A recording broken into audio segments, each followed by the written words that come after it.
आवाज़ वगैरह क्लियर है आप लोगों को? काइंडली बता दें चैट के थ्रू।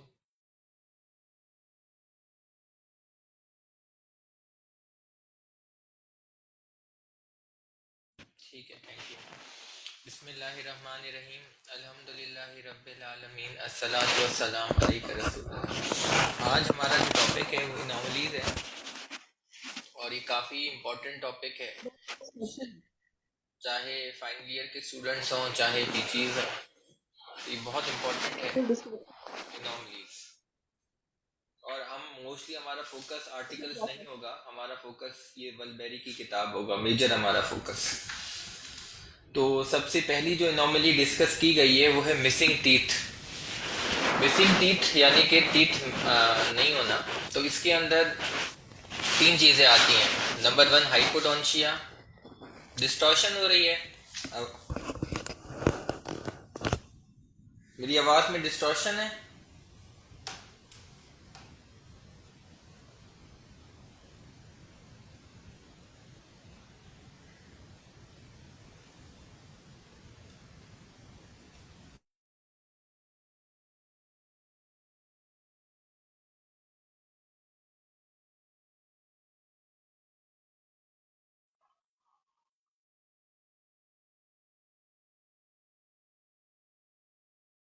अब बेहतर है?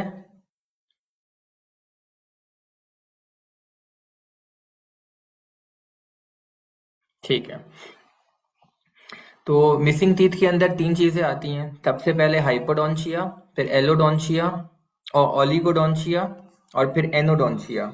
हाइपोडोंशिया का मतलब है कि missing teeth 2 to 6 missing teeth, कम से कम 2 और ज्यादा से ज्यादा 6, तो इसको कहते हैं। और missing teeth due to the failure of eruption,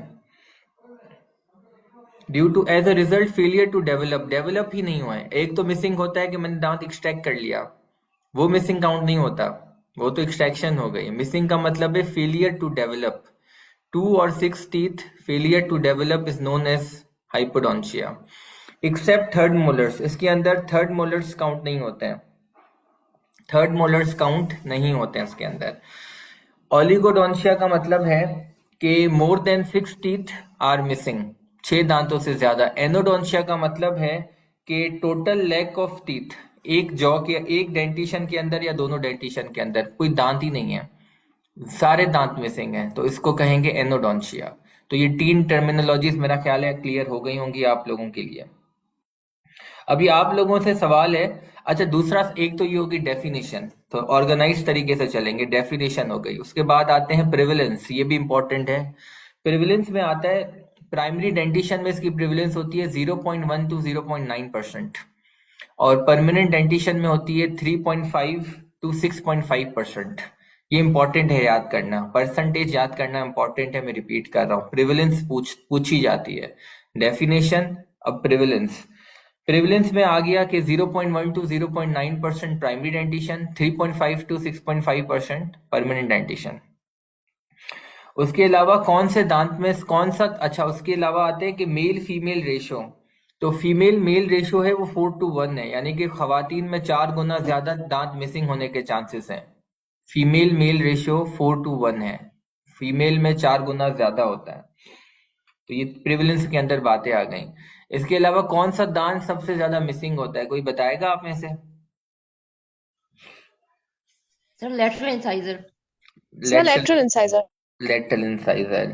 तो ये भी परसेंटेज याद कर ले। मैक्सिलरी लेटरल इंसाइजर सबसे ज्यादा होता है 27%। दूसरे नंबर पे आता है थर्ड मोलर, वो वैसे हाइपोटोंशिया में काउंट नहीं है बट एक जनरली बात लिखी गई है, 25%। तीसरे नंबर पे आता है प्री मैंडिब्यूलर प्रीमोलर्स, वो है 15 to 32%। क्योंकि 32% तो वैसे देखा जाए तो ज्यादा है, लेकिन क्योंकि ये रेंज है 15 to 32%, तो इसलिए इसको थर्ड नंबर पे रखा गया, क्योंकि जो इसकी लोवेस्ट रेंज है 15%, वो थर्ड मोलर और लेटरल इंसाइजर से कम है। लेटेस्ट आर्टिकल के मुताबिक आजकल की जो रिसर्चेस हो रही है उससे पता चला है कि मैंडिबुलर सेकंड प्रीमोलर है, वो सबसे ज्यादा मिसिंग होता है। सेकंड नंबर पे मैक्सिलरी लेटरल इंसाइजर है, लेकिन आप लोगों को वल्बेरी पे ही डटे रहना है। तो सबसे ज्यादा जो मिसिंग है वो मैक्सिलरी लेटरल इंसाइजर है, 27%। दूसरे नंबर पे है थर्ड मोलर, पर वो काउंट नहीं होता हाइपोडोंशिया में, बट 25%। थर्ड नंबर पे mandibular second premolar, mandibular second premolar. बाकी दांतों की परसेंटेज याद नहीं करनी, वो बस ये तीन के ही मिसिंग, तीन ज्यादा मिसिंग होते हैं। और इसमें भी थर्ड मोलर काउंट नहीं होता, क्योंकि हाइपोडोंशिया में थर्ड मोलर काउंट नहीं होता। अब नंबर 1 हो गया डेफिनेशन, नंबर 2 हो गया प्रिविलेंस, नंबर 3 हो गया ईटियोलॉजी। इसकी ईटियोलॉजी है mostly genetic, heredity, genetics, gene mutation की वजह से होती है।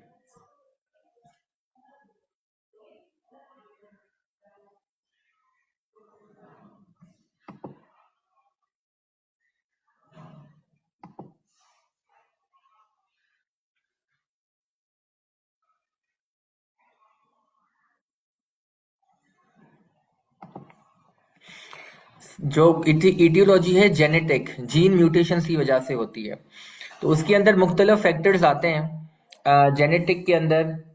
सबसे पहले जेनेटिक के अंदर ये आ गया कि अच्छा, जेनेटिक के अंदर मुख्तलिफ सिंड्रोम्स आते हैं। सिंड्रोम्स आपके नाम याद करने पड़ेंगे। Number 1 Down syndrome, number 2 William syndrome. Detail में नहीं जाना, भाई ऊपर ऊपर से बता रहा हूँ मैं आपको, और यही याद करना है। सबसे पहले आपने लिखा जेनेटिक रीजंस। जेनेटिक रीजन में लिखा आपने number 1 Down syndrome, number 2 William syndrome, number 3 van der Woude syndrome. अगर ये तीसरा नाम समझना है तो छोड़ देना, वरना दो नाम तो बड़े आसान है, डाउन और विलियम सिंड्रोम। तीसरा नाम है वैन डर वुड सिंड्रोम।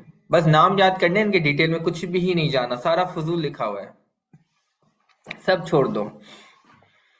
तो क्योंकि लेक्चर्स का मतलब ही ये है कि मैं आप लोगों को खुद ही समरी बना के दूं क्या चीजें इंपॉर्टेंट है। तो वो मैं जो बोल रहा हूँ छोड़ दो, तो वो छोड़ दो, वो पढ़ने की जरूरत नहीं है। इसके अलावा चौथे नंबर पे आता है एक्टोडर्मल डिस्प्लेजिया, आउटोसोमल डोमिनेंट और आउटोसोमल रिसेसिव एक्टोडर्मल डिस्प्लेजिया। और पांचवें नंबर पे आता है X link hypohidrotic ectodermal dysplasia. ये भी एक्टोडर्मल डिस्प्लेजिया का एक किस्म है, X linked hypohidrotic ectodermal dysplasia. Ectodermal dysplasia में आपको और प्रॉब्लम्स भी मिलेंगे, स्किन के, हेयर्स के, नाखून के। तो ये 5 जेनेटिक सिंड्रोम्स हो गए हैं, Down, Williams, Van der Woude, ectodermal dysplasia, X link hypohidrotic ectodermal dysplasia. ये 5 सिंड्रोम्स याद करने, जेनेटिक लीडिंग कॉज होता है। इसके अलावा कुछ कॉजेज होते हैं इन्वायरमेंटल। इन्वायरमेंटल के अंदर फॉर एग्जांपल आते हैं कि बर्थ से रिलेटेड, पैदाइश, बच्चे की पैदाइश से रिलेटेड, कि मल्टीपल बर्थ्स, यानी कि मतलब 2-3 बच्चे ट्विंस पैदा हो गए तो उनमें फिर ट्विंस में ज्यादा चांस होता है हाइपोडोंशिया का। Number 2 birth weight, low birth weight, बच्चे का बर्थ वेट बहुत कम था, उनमें हाइपोडोंशिया का चांस होता है। नंबर 3 इंक्रीज मैटरनल एज, जब डिलीवरी हुई थी मदर की तो उसकी जो एज थी वो ज्यादा थी। तो ये ड्यूरिंग बर्थ वाले कॉजेस हो गए हैं 3। इसके अलावा कुछ कॉजेस है, एक तो वायरल इन्फेक्शन भी कॉज है, रूबेला, जो कि माँ को हो गई हो प्रेगनेंसी के दौरान, या तो उसने ड्रग ड्रग ली हो, थैलीडोमाइड। तो ये भी कॉजेज हैं हाइपोडोंशिया के। तो ये सारे कॉजेज हैं हाइपोडोंशिया के, बस ये सारे आपको याद रखने हैं। इसके अलावा और एटोलॉजी में कुछ याद करने की जरूरत नहीं है, बस ये काफी है। ठीक है। अच्छा, एक्टोडर्मल डिस्प्लेजिया में अगर पूछ लिया जाए तो आपको पता है वैसे कि उसके अंदर skin, nails, hair, sweat glands, लाइवीज, ये सारी चीजें होती हैं, अफेक्टेड होती हैं। अब आते हैं मैनेजमेंट पे आते हैं।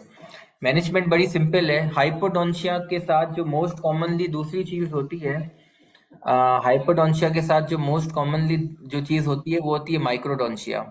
मतलब एक ही मुंह के अंदर हाइपोडोंशिया भी है, यानी कि दांत मिसिंग है, और उसी मुंह के अंदर माइक्रोडोंशिया भी है, उसी मुंह के अंदर माइक्रोडोंशिया भी है।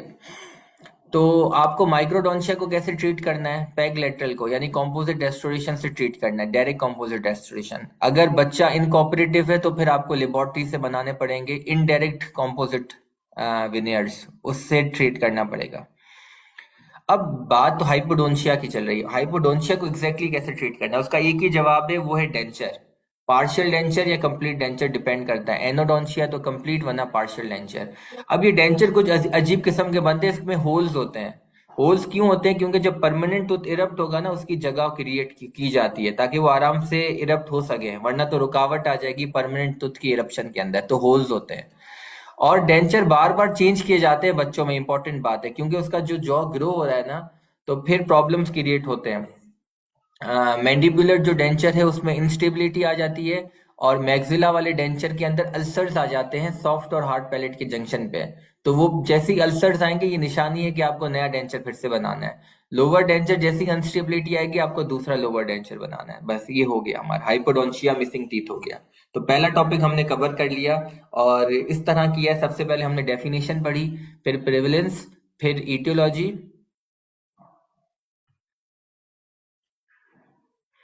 सबसे पहले डेफिनेशन पढ़ी, फिर प्रेवलेंस, फिर ईटियोलॉजी, और आखिर में हमने ट्रीटमेंट पढ़ी। कोई रिवाइज करना चाहता है? जल्दी से क्विकली बता दे, शॉर्ट में, इसी ऑर्गेनाइज तरीके से बता दे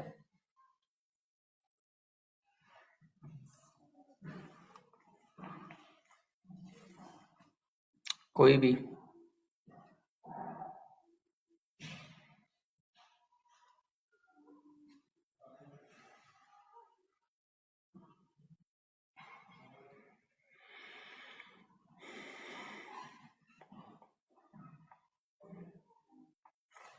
मेरा आवाज आ रहा है?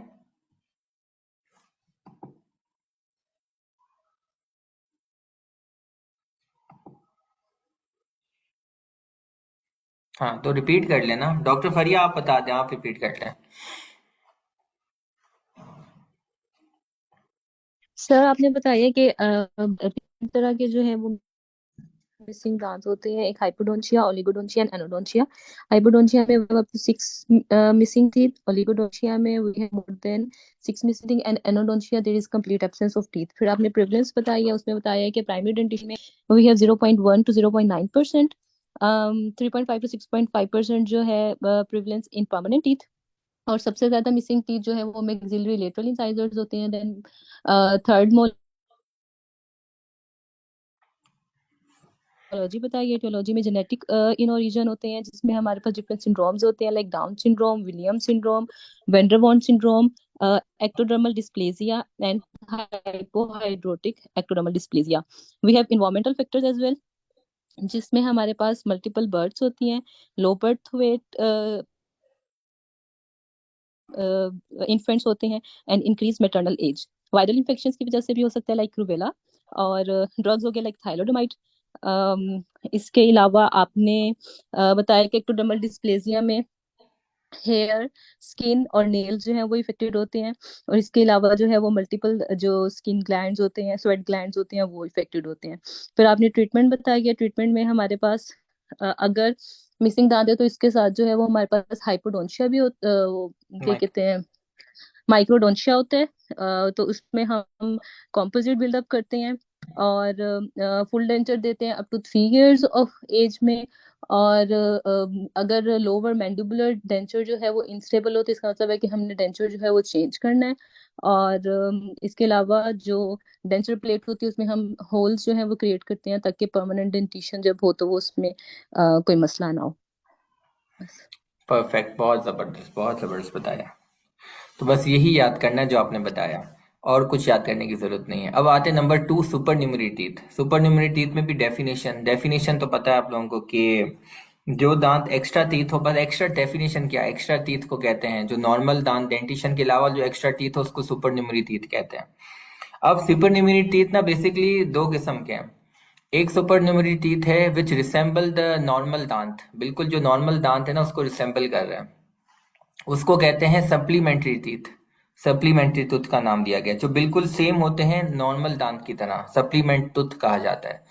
दूसरे होते हैं जो नॉर्मल दांत होते तो दांत है, बट नॉर्मल दांत से एग्जैक्ट रिसेंबल नहीं करते, थोड़ा शेप डिफरेंट होता है। तो उसके अंदर दो कैटेगरीज आती हैं, एक आता है कॉनिकल, एक आता है ट्यूबरकिल। कॉनिकल जो होता है वो बिल्कुल इस तरह होता है, ट्राइंगल शेप्ड होता है कॉनिकल। नजर आ रहा है आपको? नहीं आ रहा? बोर्ड नजर आ रहा है?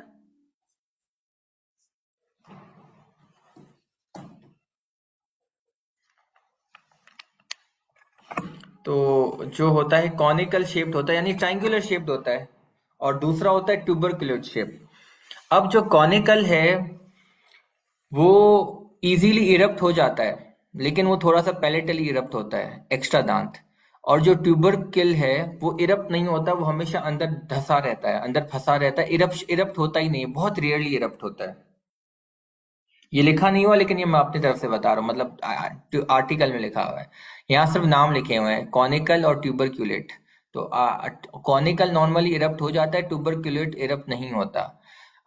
जो कॉनिकल होता है उसकी प्रॉपर रूट होती है, ट्यूबरक्यूलेट की रूट नहीं होती, इनकम्प्लीट रूट फॉर्मेशन होती है। और कॉनिकल जो होता है उसके नुकसानात कम हैं, ट्यूबरक्यूलेट के जो कॉन्सिक्वेंसेस है वो ज्यादा खतरनाक है। ठीक हो गया, तो ये है। तो अब सुपर न्यूमेरी टीथ समझे दो किस्म के हो गए। नंबर वन हो गया जो बिल्कुल असली दांत से मिलता है, उसको सप्लीमेंट टूथ कहते हैं। एक हो गया जो दांत तो असली है लेकिन थोड़ा सा शेप डिफरेंट है, तो उसके अंदर दो चीजें आती हैं, कॉनिकल और ट्यूबरक्यूलेट। कॉनिकल ज्यादा बेटर वर्जन है प्रोग्नोसिस के हिसाब से ट्यूबरक्यूलेट की कंपैरेटिवली। ट्यूबरक्यूलेट का प्रोग्नोसिस ज्यादा खराब होता है, उसके नुकसानात ज्यादा, कॉन्सिक्वेंसेस ज्यादा खराब होते हैं। इसके अलावा एक और क्लासिफिकेशन है on the basis of location. अगर दो सेंट्रल इंसाइजर्स के बीच में सुपरन्यूमरी टीथ है तो उसको मीजियोडेंस कहा जाता है। अगर ये मोलर के डिस्टली है तो उसको डिस्टोमोलर कहा जाता है। अगर ये मोलर के बक्कली है तो फिर पैरामोलर कहा जाता है। तो ये तीन किस्म के हो गए, paramolar, distomolar, mesiodens, depending upon the location of supernumerary teeth. तो ये एक अलग क्लासिफिकेशन हो गई। एक हो गई शेप के अकॉर्डिंग, एक हो गई लोकेशन के अकॉर्डिंग। लोकेशन के अकॉर्डिंग मीजियोडेंस, पैरामोलर, डिस्टोमोलर। एक होता है ऑडोंटोम। ऑडोंटोम बेसिकली सुपरन्यूमरी टीथ बोलो या वो बेसिकली कैल्सिफाइड डेंटल टिश्यूज होते हैं, वो एक दांत नहीं होता, वो कैल्सिफाइड डेंटल टिश्यूज को ऑडोंटोम कहा जाता है। वो भी दो किस्म का होता है, कंपाउंड एंड कॉम्प्लेक्स। कंपाउंड यानी कि वो दांत से थोड़ा मिलता जुलता है, कॉम्प्लेक्स का मतलब है कि बिल्कुल मिलता जुलता नहीं है। तो वो सुपर न्यूमरी टीथ के अंदर आता भी है, नहीं भी आता, बट यहाँ पे नहीं लिखा हुआ तो उसको आप काउंट ना करें। अलग से उसको अलग से कैल्सिफाइड डेंटल टिश्यूज को ऑडोंटोम कहा जाता है। बहरहाल, तो ऑडोंटोम के बारे में भी मैंने बता दिया। अब सुपर न्यूमरी टीथ के बेसिकली साइड इफेक्ट्स क्या हैं। फॉर एग्जाम्पल, इन दो सेंट्रल इंसाइजर के बीच में मीजियोडेंस आ रहा है, तो सबसे पहले साइड इफेक्ट क्या होगा कि माल अलाइनमेंट हो जाएगी, यानी कि दो सेंट्रल इंसाइजर के बीच में गैप आ जाएगा, पहला नुकसान। दूसरा नुकसान, कभी कभी जो सेंट्रल म्यूजियोडेंस है ना वो इरप्ट नहीं होता। मैंने जैसे बताया था, म्यूजियोडेंस या तो होगा कॉनिकल, वो तो इरप्ट हो जाएगा, या तो फिर होगा ट्यूबरक्यूलेट। ट्यूबरक्यूलेट इरप्ट नहीं होगा, अंदर फंसा रहेगा, तो वो इरप्ट नहीं होगा। और वो जो परमानेंट सेंट्रल इंसाइजर है ना उनको भी इरप्ट नहीं होने देगा, उनको भी वो रोक देगा। तो दूसरा साइड इफेक्ट कि it prevents the eruption of permanent central incisors, उसकी भी इरप्शन को या डिले कर देता है, या रोक देता है, या डिले कर देता है, स्लो कर देता है। और जब इरप्शन होती भी है तो वो माल अलाइनमेंट में होती है, डायस्टेमा बन जाता है, क्योंकि बीच में तो उसको खुद को आना होता है। तीसरा ये है कि अगर वो इरप्ट नहीं हो रहा, सुपरन्यूमरी टीथ यानी मीजियोडेंस इरप्ट नहीं हो रहा, तो हो सकता है वो सिस्टिक चेंजेस, सिस्टिक ट्रांसफॉर्मेशन हो जाए, डेंटिजेरा सिस्ट बन जाए उसमें से। और चौथा है कभी कभी वो माइग्रेट हो जाता है स्पेसेस के अंदर और एक इन्फेक्शन क्रिएट हो जाती है। तो ये तीन चार नुकसानात हैं। इसकी मैनेजमेंट क्या है? इसकी मैनेजमेंट ये है कि एक्सट्रैक्शन कर लो एज अर्ली एज पॉसिबल, जितना जल्दी हो सके उस सुपर न्यूमरी टीथ की एक्सट्रैक्शन कर लो। एक्सट्रैक्शन करने के बाद क्या होगा, जो परमानेंट मैक्सिलरी सेंट्रल इंसाइजर हैं वो खुद ब खुद इरप्ट हो जाएंगे, स्पॉन्टेनियस उनकी नॉर्मल इरप्शन कंटिन्यू होगी और उनकी अलाइनमेंट बेहतर होगी। जितना जल्दी एक्सट्रैक्ट करोगे सुपर न्यूमरी टीथ को उतनी बेहतर अलाइनमेंट होगी परमानेंट सेंट्रल इंसाइजर की। जितना लेट एक्सट्रैक्ट करोगे उतनी खराब अलाइनमेंट होगी मैक्सिलरी परमानेंट सेंट्रल इंसाइजर की, यानी उतना दूर हो जाएंगे। फिर आपको ऑर्थोडोंटिक ट्रीटमेंट करना पड़ेगा, एक्सट्रैक्ट करने के बाद ऑर्थोडोंटिक ट्रीटमेंट करना पड़ेगा ताकि उनको अलाइनमेंट में लेकर आओ। कभी कभी क्या होता है कि जो आप एक्सट्रैक्ट कर लेते हो सुपर न्यूमरी टीथ को, लेकिन permanent maxillary central incisor erupt ही नहीं हो रहे हैं, अंदर फंसे हुए हैं। जब इरप्ट नहीं हो रहे हैं तो फिर मतलब बहुत देर से आपने एक्सट्रैक्ट किया, इरप्ट ही नहीं हो रहे हैं परमानेंट मैक्सिलरी सेंट्रल इंसाइजर, तो फिर आपको सर्जिकल एक्सपोजर करके ऑर्थोडोंटिक एक्सट्रूजन करनी पड़ेगी ताकि वो ऑर्थोडोंटिकली बाहर इरप्ट हो जाएं और फिर उनको वापस करीब किया जाएगा। तो ये मैनेजमेंट है। मैं मैनेजमेंट दोबारा रिपीट करता हूँ, थोड़ी सी कंफ्यूजन अगर आपको हो रही हो। रूल नंबर 1 ये है कि जो सुपर न्यूमेरी टीथ है, यानी मीजोडेंस मोस्ट कॉमनली होता है, तो जहन में मीजोडेंस रखो, दो सेंट्रल के बीच में। उसको जितना जल्दी हो सके एक्सट्रैक्ट कर लो। उसके दो फायदे हैं। फायदा नंबर 1 ये कि परमानेंट सेंट्रल इंसाइजर इरप्ट होना शुरू हो जाएंगे, क्योंकि मीजोडेंस इरप्शन को रोकता है। इरप्ट होना शुरू होंगे। नंबर 2 उसकी अलाइनमेंट बेहतर हो जाएगी, ज्यादा ऑर्थो की जरूरत नहीं पड़ेगी। लेकिन अगर आपने देर हो गई, फिर भी क्या करोगे, एक्सट्रैक्ट तो फिर भी करना है सुपर न्यूमेरी टीथ को, लेकिन एक्सट्रैक्ट फिर भी करना है, लेकिन फिर क्या होगा कि अगर इरप्शन नहीं हुई परमानेंट सेंट्रल इंसाइजर की, तो उनको जबरदस्ती इरप्ट करवाना पड़ेगा ऑर्थोडोंटिकली। और अगर इरप्ट हो चुके हैं तो वो बहुत माल अलाइनमेंट ज्यादा होती है, क्योंकि आपने देर से एक्सट्रैक्ट किया, तो फिर उनको ऑर्थोडोंटिकली वापस करीब लाना पड़ेगा। तो ये इसकी मैनेजमेंट है सुपर न्यूमेरी टीथ की। लेकिन सुपर न्यूमेरी टीथ खुद को हमेशा एक्सट्रैक्ट किया जाता है, और उसके बाद ऑर्थोडोंटिकली परमानेंट सेंट्रल इंसाइजर को वापस अपनी जगह। शॉर्ट में अगर आप बिल्कुल एक वन लाइनर लिखना चाहते हो तो आप ये लिखोगे कि सुपर न्यूमेरी टीथ को एक्सट्रैक्ट करोगे और परमानेंट सेंट्रल इंसाइजर की ऑर्थोडोंटिकली अलाइनमेंट की जाती है। आसान जुमले में अगर आप इसको करना चाहते हो कंक्लूड। तो ये है सुपर न्यूमेरी टीथ की। अब प्रेवलेंस पे आते हैं, सुपर न्यूमेरी टीथ की क्या प्रेवलेंस है। उसकी थी 0.1 टू 0.9%। इसमें क्या है, 0.2 कर दो, 2 0.8 कर दो, यानी नीचे से एक 0.1 बढ़ा दिया, ऊपर की रेंज से 0.1 कम कर दिया। इस तरह याद करने की ट्रिक है। हाइपोडोंशिया था प्राइमरी डेंटिशन में 0.1 टू 0.9, ये है 0.2 टू 0.8, मतलब एक बड़ा नीचे से बढ़ाया, ऊपर से कम कर दिया। उसका परमानेंट डेंटिशन हाइपोडोंशिया में था 3.5 टू 6.5, इसका है 1.5 टू 3.5। उसका 3.5 शुरुआती था, इसका 3.5 खत्म हो रहा है। तो इस तरह आप दोनों को याद कर सकते हो, प्रेवलेंस याद करना जरूरी है। उसमें फीमेल टू मेल रेशियो था 4:1, इसमें मेल टू फीमेल रेशियो है 2:1, यानी मर्दों में ज्यादा होता है सुपर न्यूमेरी टीथ। और मैक्सिला टू मैंडिबल रेशियो 5:1 है, यानी मैक्सिला में 5 गुना ज्यादा होता है। इसके अलावा लिखा हुआ है सुपर न्यूमेरी टीथ मोस्टली इनवेजिनेटिस से एसोसिएटेड होता है। एक ही मुंह के अंदर सुपर न्यूमेरी टीथ भी होगा, इनवेजिनेशन भी होगी, ये कॉमनली एसोसिएटेड है। इसके अलावा क्लेफ्ट पैलेट वाले पेशेंट में पाया जाता है सुपर न्यूमेरी टीथ। 40% क्लेफ्ट पैलेट वाले दांतों में पाया जाता है सुपर न्यूमेरी टीथ। तो ये सुपर न्यूमेरी टीथ के बारे में सारी इंफॉर्मेशन थी। सबसे पहले एक्स्ट्रा टीथ, फिर उसकी क्लासिफिकेशन दो किस्म की है, on the basis of location, on the basis of shape.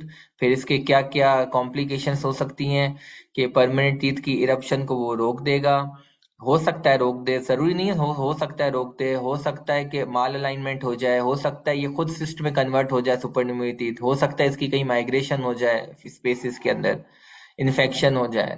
तो ये सारी इसकी कॉम्प्लिकेशंस है। मैनेजमेंट मैंने आपको बता दी, इसको एक्सट्रैक्ट करो और परमानेंट सेंटर्स की ऑर्थोडोंटिकली रीअलाइनमेंट करेक्शन करो।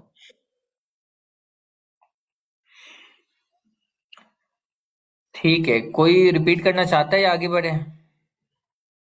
इसमें सिंड्रोम्स कौन से होते हैं ये भी इंपॉर्टेंट है याद करना। इसमें एक तो मैंने बताया क्लेफ्ट पैलेट होता है, इसके अलावा ओरोफेशियल डिजिटल सिंड्रोम और गार्डनर सिंड्रोम, ये आपको याद करने पड़ेगा। Gardner syndrome, orofacial digital syndrome और तीसरे नंबर पे क्लेफ्ट पैलेट। इन तीन कंडीशंस के अंदर सुपर न्यूमेरी टीथ पाया जाता है। तो ये आपको हमेशा याद करनी है, ये भी सवाल आ सकते हैं। तो तीन तीन नाम आपको याद होने चाहिए। अब तीसरे नंबर पे आता है माइक्रोडोंशिया। माइक्रोडोंशिया में कुछ खास नहीं है। मोस्ट कॉमनली टीथ कौन सा होता है सबको पता है, कोई बताएगा माइक्रोडोंशिया किसमें होता है सबसे ज्यादा।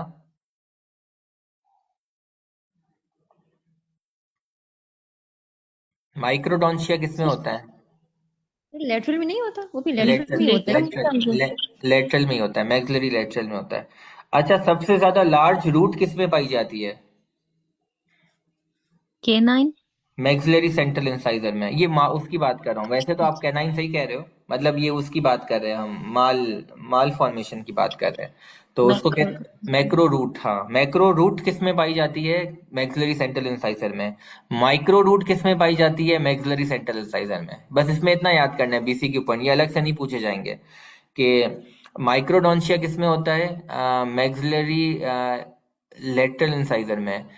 Macro root maxillary central incisor में, micro root maxillary central incisor में। बस इतना याद करो, डिटेल में नहीं जाओ। अब आते हैं डबल टीथ पे आते हैं। डबल टीथ बहुत ज्यादा इंपॉर्टेंट है, यानी कि मैक्रोडोंशिया, मेगा टूथ, इसको डबल टीथ भी कहते हैं और इसको हाँ डबल टीथ भी कहते हैं। इसके अंदर इसके अंदर दो कॉमन टर्म्स हैं, एक फ्यूजन है और एक जेमिनेशन है। फ्यूजन बेसिकली क्या होता है कि दो दांत, दो तुथ, हम बेसिकली जो भी दांत बनता है ना वो तुथ जर्म से बनता है, तुथ बड से बनता है। मतलब जर्म होता है वो, फिर बड स्टेज में, फिर बेल स्टेज, फिर कैप स्टेज, फिर बेल स्टेज। तो शुरू में तुथ जर्म होता है, यानी कि 16 तुथ जर्म ऊपर होते हैं, 16 नीचे होते हैं, टोटल 32 तुथ जर्म होते हैं अगर 32 दांतों का हिसाब लगाया जाए। तो फ्यूजन में क्या होता है, दो तुथ जर्म यानी कि दो सेंट्रल इंसाइजर के तुथ जर्म आपस में मिल जाते हैं और एक दांत बनाते हैं, एक डबल टीथ बना देते हैं। तो इसका मतलब क्या है कि इसको फ्यूजन कहते हैं, fusion of two tooth germs into one big teeth, इसको फ्यूजन कहते हैं। इसमें क्या होगा, नंबर ऑफ टीथ कम हो जाएंगे। कम क्यों होंगे, क्योंकि दो टूथ बट को दो एक्चुअल में दो दांत देने थे, लेकिन उन्होंने एक दांत बनाया, तो एक दांत कम हो गया, बड़ा सिंपल है, तो एक दांत कम होगा। दूसरा होता है जेमिनेशन। जेमिनेशन में क्या होता है कि दो तुथ जर्म है सेंट्रल इंसाइजर के, तो वो आपस में फ्यूज नहीं होंगे। जो एक सेंट्रल इंसाइजर का तुथ जर्म है ना, वो अपने एक और तुथ जर्म निकालेगा और वो खुद ब खुद दो तुथ जर्म में कन्वर्ट हो जाएगा। तो इसमें जो नंबर ऑफ टीथ होते हैं ना वो सेम होते हैं, 32 के 32 होते हैं, क्योंकि दोनों सेंट्रल इंसाइजर मौजूद होंगे, लेकिन एक सेंट्रल इंसाइजर बड़ा होगा, क्योंकि उस सेंट्रल इंसाइजर का जो टूथजर्म था ना, उसने एक एक्स्ट्रा टूथबड अपने ही टूथबड से एक्स्ट्रा निकाल दिया और वो एक ही दांत में कन्वर्ट हो गया। अलग टूथजर्म से मिलने की उसको जरूरत ही नहीं पड़ी। फ्यूजन में दो टूथजर्म आपस में मिल जाते हैं और एक ही दांत बनाते हैं, तो एक दांत माइनस हो गया हमारा। उसमें नहीं है, उसमें दोनों अलग अलग हैं। इस वाले टूथबर्ड ने एक और टूथजर्म दिया और आपस में मिल गया और एक बड़ा दांत दिया, और वो अलग का अलग रह गया। तो नंबर ऑफ टीथ कांस्टेंट देते हैं। तो how to differentiate between fusion and gemination, तो सबसे इंपॉर्टेंट जो होता है, count the number of teeth. अगर एक टूथ कम है यानी 31 है तो फ्यूजन है, 32 है तो इसका मतलब है जेमिनेशन है। लेकिन कभी कभी प्रॉब्लम क्या होती है, दिक्कत क्या आती है कि जेमिनेशन वाले दांतों के अंदर, जो फ्यूजन वाले दांतों के अंदर भी 32 दांत होते हैं। क्यों? क्योंकि उसमें एक सुपर न्यूमेरी टीथ भी होता है, मोस्टली, जरूरी नहीं है, का 50% केसेस के अंदर सुपर न्यूमेरी टीथ भी होता है। तो जब आप गिनती करते हो फ्यूजन वाले केस के अंदर तो 32 आपको मिलते हैं, आप फिर बोलते हो या नहीं जेमिनेशन है, लेकिन एक्चुअल में वो फ्यूजन होता है, 31 होते हैं, लेकिन एक दांत सुपर न्यूमेररी वाला एक्स्ट्रा आ जाता है, तो वो कंफ्यूजन क्रिएट हो जाती है। तो इसको कैसे डिफरेंशिएट करोगे, फिर कैसे डिफरेंशिएट कर सकते हो अगर 32 आ रहा है फ्यूजन वाले दांत के अंदर? फिर आपको दांत की मॉर्फोलॉजी देखनी है। जो जेमिनेशन वाला दांत होता है उसमें एक रूट होती है और दो क्राउन्स होते हैं, दो क्राउन्स होते हैं और एक रूट होती है। एक रूट क्यों होती है? क्योंकि एक ही टूथ बड से, एक ही टूथ जर्म से दो ब्रांचेस निकली हैं। तो क्राउन तो दो बन गए, लेकिन लेकिन रूट एक ही है। फ्यूजन में क्या होता है, क्योंकि दो अलहदा अलहदा टूथ बर्ड्स हैं, अलहदा अलहदा टूथ जर्म्स हैं, तो उसकी दो सेपरेट रूट्स होती हैं, दो सेपरेट क्राउन्स होते हैं, और बीच में इंटरपल्पल कम्युनिकेशन होती है जो उन दोनों को मिला के रखती है। ऐसे होता है, ये एक अलग दांत दूसरा अलग दांत, ये बीच में हल्के से जुड़े हुए होते हैं। फ्यूजन में क्या होता है कि रूट एक ही होती है, इस तरह होता है, एक ही दांत होता है, क्राउन बस बड़ा होता है, ऐसे डबल क्राउन होता है, लेकिन रूट उसकी एक ही होती है जेमिनेशन में। तो इस तरह भी डिफरेंशिएट कर सकते हो।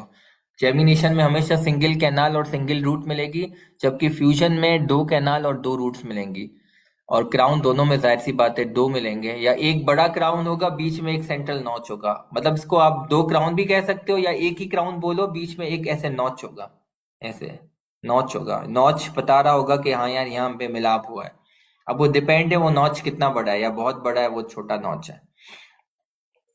अब इसकी मैनेजमेंट कैसे करेंगे? ये मोस्ट कॉमनली कहाँ होता है? ये होता है सेंट्रल इंसाइजर में, मेगा टीथ, और मैंडेबल में ज्यादा कॉमन होता है। मैक्सिला में भी हो सकता है लेकिन मैंडेबल में ज्यादा होता सेंट्रल इंसाइजर के अंदर है। ये लेटरल में नहीं होता, सेंट्रल में होता है। तो ये आपको सबको सब सारे याद करने पड़ेंगे। इसकी मैनेजमेंट में हमारे पास तीन ऑप्शन है। ऑप्शन कौन बनेगा करोड़पति की तरह? ऑप्शन नंबर 1, रिटेन इट, यानी कि इसको वैसे का वैसे ही रहने दो। तो फिर क्या करोगे? With some modifications. मॉडिफिकेशन में क्या आता है, जब इतना बड़ा दांत है जेमिनेशन का फॉर एग्जांपल, अब आपने उसको रिटेन करना है, तो आप क्या करोगे? उसकी प्रॉक्सिमल स्ट्रिपिंग करोगे दोनों साइड से, इसको कहते हैं एनेमल स्ट्रिपिंग कहते हैं। तो वो 4 मिलीमीटर तक कर सकते हो, इतनी इजाजत होती है, आपने कर ली। उसके बाद आपने उसको अच्छे से कॉम्पोजिट से थोड़ा सा शेप भी दे दिया, और उसकी जो बीच में नॉच थी उसमें भी आपने फ्लोएबल कॉम्पोजिट लगा दिया, क्योंकि वहां पे प्लाक अक्यूमुलेशन वगैरह होती है, कैरीज वगैरह हो सकती है। ये भी प्रॉब्लम होता है। क्या क्या प्रॉब्लम्स होते हैं डबल टीथ के अंदर, अगर सवाल आ जाए? नंबर 1, पुअर एस्थेटिक्स, एस्थेटिक्स खराब होगी। नंबर 2 ये है कि क्राउडिंग कर सकता है, माल ओक्लूजन हो सकती है। और नंबर 3 है कि प्लाक अक्यूमुलेशन होगी एट द सेंट्रल नॉच, फिर कैरीज होने का चांस है इस प्लाक की वजह से, फिर पल्पल पैथोलॉजी हो सकती है, पेरियोडोंटल इश्यूज हो सकते हैं। तो ये सारी चीजें। तो मैनेजमेंट पे वापस आते हैं। ऑप्शन नंबर वन था रिटेन इट, तो उसमें विद सम मॉडिफिकेशंस, मॉडिफिकेशंस में प्रॉक्सिमल स्ट्रिपिंग करोगे और फ्लोएबल कॉम्पोजिट लगा दोगे उस नॉच को भरने के लिए, ताकि प्लाक अक्यूमुलेशन और कैरीज ना हो। ऑप्शन नंबर 2, सेक्शनिंग कर दो, बीच से दांत को काट दो, बीच से काट दो, सेक्शन कर दो। और उसमें से जब काट दिया आपने, सर्जिकल सेपरेशन कर दी, तो एक दांत को निकाल दिया, एक साइड को निकाल दिया और उसको एक को रखा, और ऑर्थोडोंटिकली आपने अलाइनमेंट करेक्शन कर दी, ऑर्थोडोंटिक ट्रीटमेंट की, ताकि वो स्पेस खत्म हो जाए। तीसरा ऑप्शन है कि पूरे दांत को ही एक्सट्रैक्ट कर दो बाहर, पूरे दांत को ही एक्सट्रैक्ट कर लो और उसको फिर ऑर्थोडोंटिकली अलाइनमेंट करो स्पेस को, और फिर थोड़ी एक दांत जितनी स्पेस बचाओ और उसको एक नया दांत लगाओ, रिप्लेसमेंट करो। अगर 18 ईयर से पहले रिजेंट बॉन्डेड ब्रिज, और 18 साल के बाद इम्प्लांट लग सकता है। तो ये 3 ऑप्शंस होंगे। Option number 1 retain, option number 2 surgical division followed by removal of one part, followed by orthodontical closure of the space. Number 3 जो ऑप्शन है वो ये कि पूरे को एक्सट्रैक्ट कर दो, followed by orthodontically closure of space, ताकि सिर्फ एक दांत जितनी स्पेस बचे, followed by the replacement of that एक दांत जितनी स्पेस। तो ये है 3, मतलब फॉलोड बाय। तो ये अगर आप लोग समझ पा रहे हो तो ये बहुत बहुत मतलब जबरदस्त चीज है ये। तो उसको बिल्कुल सर। जी। सर ये जो आपने अभी कहा कि एक्सट्रैक्ट कर देंगे, तो फ्यूजन में तो जो है ना वो दोनों जो है ना वो फ्यूज हुए में, अब जब उनको हम दोनों को एक्सट्रैक्ट करेंगे फिर वो सिर्फ एक दांत की स्पेस देंगे, तो एक दांत की स्पेस देंगे तो फिर तो वो एक सेंट्रल इंसाइजर हो गया। नहीं ये तो हर समझ नहीं आया। हाँ, तो फ्यूजन में ऐसा नहीं करेंगे ना। फ्यूजन में मोस्टली आप ऑप्शन 2 को चूज करते हो। फ्यूजन में आप क्या करोगे, सर्जिकल उनकी डिवीजन करोगे, उसको दो को आधे से काट, फ्लैप रेज करोगे, आधे से काटोगे और एक को निकाल दोगे, एक को निकाल दोगे, सही। एक पड़ा होगा और ऑर्थोडोंटिकली स्पेस को क्लोज कर लोगे। लेकिन जेमिनेशन में मोस्टली आपको दोनों को एक्सट्रैक्ट करना पड़ता है, क्योंकि रूट एक ही है, तो सर्जिकल सेपरेशन नहीं होती। तो ऑप्शन 3 सही। जेमिनेशन के लिए होगा। तो ये ऑप्शन तीनों है ना, तो जो जिसको सूट करे। जेमिनेशन में सर मोस्टली ऑप्शन 3 होगा कि आपको पूरा एक्सट्रैक्ट करना पड़ेगा। पूरा एक्सट्रैक्ट करोगे तो स्पेस तो बहुत होगी, तो रिप्लेसमेंट भी नहीं कर सकते आप। तो पहले आप ऑर्थोडोंटिकली स्पेस को क्लोज करोगे, पूरी स्पेस को क्लोज नहीं करोगे, इतना क्लोज करोगे कि एक दांत जितनी स्पेस बचे है, और फिर उसको रिप्लेस करोगे आप। रिजेंट बॉन्डेड ब्रिज से रिप्लेस करोगे और 18 साल के बाद इम्प्लांट से रिप्लेस करोगे। सर जो जेमिनेशन है उसमें भी तो दो दांत, हम आप कह रहे दोनों को निकालेंगे क्योंकि रूट एक है, तो जब दोनों को दो निकालेंगे दांत तो नहीं फिर है, दो। वो एक ही दांत है ना, वो दो कहाँ है, वो डबल टीथ है, लेकिन दांत तो एक ही है ना, वो दो तो नहीं है, क्राउन दो है ना। एक ही दांत है, एक ही टूथ बर्ड है, एक ही टूथ जर्म है। सर एक टूथ बर्ड है एक टूथ जर्म है, मतलब एक तो बड़ा है एक जो है ना वो नॉर्मल है, तो हाँ जो बड़ा वाला है हाँ, जेमिनेशन में क्या होगा, एक नॉर्मल सेंट्रल इंसाइजर मौजूद होगा, दूसरा सेंट्रल इंसाइजर बहुत बड़ा होगा, उस बड़े वाले को निकाल देंगे, जाहिर सी बात है डबल टीथ है, उसको निकालेंगे ना। और जो दूसरा फ्यूजन वाले में वो फ्यूजन जो में है तो ना वो। होगा ही एक सेंट्रल इंसाइजर, फ्यूजन में होगा ही एक सेंट्रल इंसाइजर, दो होंगे ही नहीं। तो उसको इसलिए सही। आधा करेंगे, उसको इसलिए आधा करेंगे और इस तरह मैनेज करेंगे हम। वो डिपेंड करता है आप कौन सा कर सकते हो, पूरा भी एक्सट्रैक्ट कर सकते हो, फिर दोनों को रिप्लेस भी कर सकते हो।